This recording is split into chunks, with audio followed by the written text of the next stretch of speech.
কর্তৃপক্ষ থেকে আসলাম আপনাদের জীবন গল্প শোনাতে। আপনারা অনেক কোশ্চিন করেন যে জীবন গল্প অনেক ভালো লাগে, অনেক অসহায় মেয়েদের আমরা জীবন গল্প নিয়ে থাকি। আমরা আবারও আসলাম আপনাদের জীবন গল্প শোনাতে। দেখে এই মেয়ের জীবন গল্পটা একটু আমরা শুনবো। সে বিয়ের সাথের জন্য আসছে। আসসালামু আলাইকুম। ওয়ালাইকুম সালাম। আসসালামু আলাইকুম। ওয়ালাইকুম আসসালাম। আপুর নামটা কি জানতে পারি একবার? মায়া, মায়া। আপনার দেশের বাড়ি কোথায়? রংপুর। রংপুর। আপনার নাম হচ্ছে মায়া, রংপুর বাড়ি। জি। ফ্যামিলিতে কে কে আছেন? ফ্যামিলিতে বাবা মা আর আমরা দুই বোন থাকি। ও, বাবা মা আর দুটা বোন। ও, যাই হোক, বাবা মা তো মানে তোমার বাবা কি করে, তোমার আম্মু কি করে? আব্বু অসুস্থ আর কি, সপ্তাহে 2 দিন কাজ করে, 4 দিন বাসায় থাকে। ও, মানে কাজ করতে পারে না, শরীরে পারে না। জি। আর আচ্ছা, আব্বু দেখো। বাসা বাড়িতে যদি টুকটাক কাজ পায় তাহলে করে। ও, তাহলে তো খুবই কষ্ট। আর তোমার ভাই আছে দুটো না? জি না, ভাই নাই ভাই আমার। না, শুধু বোনই? মানে তুমি 3 বড়? বোন, 2 বোন বাড়িতে আর 1 বোন বিয়ে হয়েছে। ও আচ্ছা, তাহলে তুমি কয় নাম্বার? আমি 2 নাম্বার। নাম্বার 2। যাই হোক, তোমার বয়স কত? 24 চলে। 24 রানিং। তোমার কি বিয়ে সাথে আসে না, বা কি আগে বিয়ে সাথে হয়নি? না, বিয়ে শাদী আসছে কিন্তু আসলে যৌতুকের কারণে বিয়ে শাদীটা ভেঙে গেছে। কারণ যখন দেখছে যে আমার বাবা গরিব, কিছু দিতে পারবে না, তখন আর বিয়ে হয় নাই, ও, ভেঙে গেছে। তাহলে তো খুবই কষ্ট। তোমাদের দিকে কি যৌতুকের হার বেশি না, টাকা পয়সা জি, বেশি লাগে? যৌতুক লাগে। ও, টাকা যৌতুক ছাড়া কেউ বিয়ে করতে চায় না? জি না। ও আচ্ছা, আমাদের ক্যামেরার সামনে আসছো বিয়ে সাদের জন্য? জি। ও, কি ধরনের কিরকম ছেলে লাগবে? তো স্মার্ট লাগবে, খুব সুন্দর লাগবে, নাকি যেরকম হলে হবে?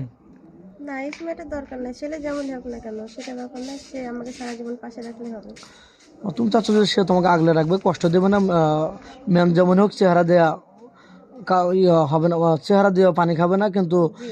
তার মনটা ভালো হতে হবে, সে যেন আমাকে 2 বেলা 2 মুঠো ভাত খাওয়াতে পারে, এরকম ম্যাম নাকি? জি। আচ্ছা, কোনো এই বাংলাদেশে কোনো ভাই 64 জেলার থেকে আমাদের ভিডিও দেখে, প্রবাসী ভাই দেখে, বরিশাল বা পটুয়াখালী বা নোয়াখালী থেকে কোনো ভাই বিয়ে করতে চান, তোমার কোনো বাধা বন্য বা আপত্তি আছে? জি না, কোনো আপত্তি নাই, যেহেতু বিদেশ থেকে বাংলাদেশে আসতে পারে, আমি কেন পারবো না। বুঝতে পারছি, মানে বাংলাদেশের 64 জেলায় তুমি যেতে রাজি আছো, জি। যে কোনো জেলায়? জি। আচ্ছা, তোমার কি যৌথ ফ্যামিলি ভালো লাগে না সিঙ্গেল ফ্যামিলি ভালো লাগে? আমার দুটাই ভালো লাগে। মানে কপালের যে নসিবের যেটা আছে, যেটা এটা তুমি থাকবে বোঝাতে কপালে চাচ্ছ? সেটাই মেনে নিতে হবে। ও, বুঝতে পারছি, তোমার নসিবের যেটা আছে দুটাই ভালো নাকি? জি।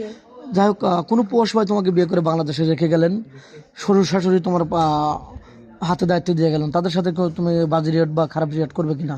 জি না, কারণ আমার বাবা মা মানে তার বাবা মা, আমি তাদেরকে বাবা মায়ের মতোই দেখবো। ও, খারাপ চোখে দেখবে না তো? জি না। ও, যাই হোক, তোমার ভালো ফ্যামিলিতে বিয়ে হলে তুমি স্বামীকে নিয়ে কোথায় ঘুরতে যাবে? আসলে আমার স্বামী যেখানে নিয়ে যাবে আমি সেখানেই যেতে খুশি। স্বামীর খুশি তোমার খুশি, মানে স্বামীর সুখ তোমার সুখ নাকি? জি। স্বামীকে তো কষ্ট দিবে না? জি না। আচ্ছা, যাই হোক, বিয়ের পরে স্বামীকে কি বলে ডাকবে, এরকম ডিসাইড করছো? সেটা তো ফোনের সামনে বলবো না, ও, আমি ওটা তাকেই বলতে সিক্রেট? চাই। সিক্রেট শুধু স্বামী জানবে নাকি? জি। খুব খুশি হইলাম। যাই হোক, নামাজ কালাম পড়ো তো, মুসলমান তুমি? জি, আমি মুসলমান। নামাজ কালাম পড়ো? জি, পড়ি। স্বামীকে তো অবশ্যই নামাজ কালাম পড়াবে নাকি? জি। যাই হোক, নামাজ কালাম পড়তে হবে, মানুষ মাত্র মননশীল, যেহেতু আমরা মুসলমান। তোমার ফোন নাম্বারটা দিয়ে দাও, স্কিপ আর বাড়াতে চাচ্ছি না। আসলে আমার তো কোনো ফোন নাই, নাম্বার দেবো কিভাবে? ও, তোমার আদৌ ফোন কিনো কারণ নি না? জানেন তো আমার বাবা গরিব, একবেলা খাই দুবেলা না খেয়ে থাকা লাগে, ফোন কিভাবে চালাবো? মেয়েটা কোনো ফোন নেই। 2-4 মিনিটের মধ্যে কারো জীবন গল্প শেষ করা যায় না, আজকের বারে এবং তো শেষ করে দেবো। আমাদের নাম্বার দেওয়া থাকবে, মানে ইউটিউব চ্যানেল কর্তৃপক্ষের নাম্বার দেওয়া থাকবে, ইমো হোয়াটসঅ্যাপ থাকবে, কেউ ভিডিও কল দেবেন না, অডিও কল দেবেন। ভিডিও কল দিলে ব্লক করতে বাধ্য হবো। ভালো থাকবেন, সুস্থ থাকবেন, এই সবার জন্য দোয়া করছি। আল্লাহ হাফিজ।